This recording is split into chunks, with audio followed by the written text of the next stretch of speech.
जय वाल्मिकी भावांनो, जय आदिवासी, जय संविधान।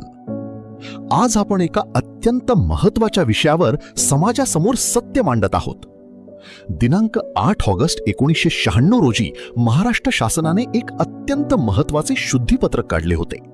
त्या शुद्धीपत्रकामध्ये कोळी तत्सम जाती असा उल्लेख करण्यात आलेला आहे आणि त्याचबरोबर शासनाने स्पष्ट शब्दात अनुसूचित जमातीमध्ये समावेश नसलेले कोळी असा उल्लेख केला आहे। याचा सरळ अर्थ काय होतो भावांनो? याचा अर्थ असा होतो की सर्व कोळी एकसारखे नाहीत। कोळी ही एक सामान्य संज्ञा आहे। काही कोळी जाती विशेष मागास प्रवर्ग म्हणजे एसबीसी मध्ये आहेत, तर काही कोळी जमाती ह्या अनुसूचित जमाती म्हणजे एसटीच्या सूचीमध्ये आहेत। म्हणजेच शासनाने स्वतः मान्य केले आहे की कोळी ढोर, टोकरे कोळी, कोळी महादेव, डोंगर कोळी, कोळी मल्हार ह्या जमाती स्वतंत्र अनुसूचित जमाती आहेत। पण आज प्रशासन काय करते? फक्त कोळी अशी नोंद पाहते आणि सरसकट निष्कर्ष काढते की कोळी म्हणजे एसबीसी। हा निष्कर्ष चुकीचा आहे।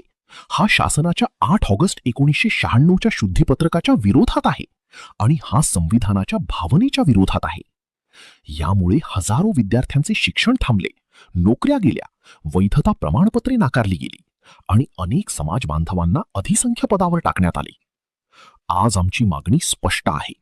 केवळ कोळी नोंदीवरून फेटाळलेली सर्व प्रकरणे पुन्हा तपासण्यात यावीत। ज्यांना चुकीच्या पद्धतीने एसबीसी प्रमाणपत्रे देण्यात आली आहेत त्यांच्या प्रकरणांची फेरपडताळणी करण्यात यावी आणि अनुसूचित जमातीतील कोळी बांधवांना त्यांचे घटनात्मक हक्क देण्यात यावेत। हा कोणत्याही व्यक्तीचा लढा नाही, हा आपल्या समाजाच्या अस्तित्वाचा लढा आहे। हा आपल्या मुलांच्या भविष्याचा लढा आहे आणि हा संविधानाच्या भावनेचा लढा आहे। म्हणून आता वेळ आली आहे एकजुटीने उभे राहण्याची, संविधानिक पद्धतीने संघर्ष करण्याची आणि शासनाला सत्य दाखवून देण्याची। जय वाल्मिकी, जय आदिवासी, जय संविधान।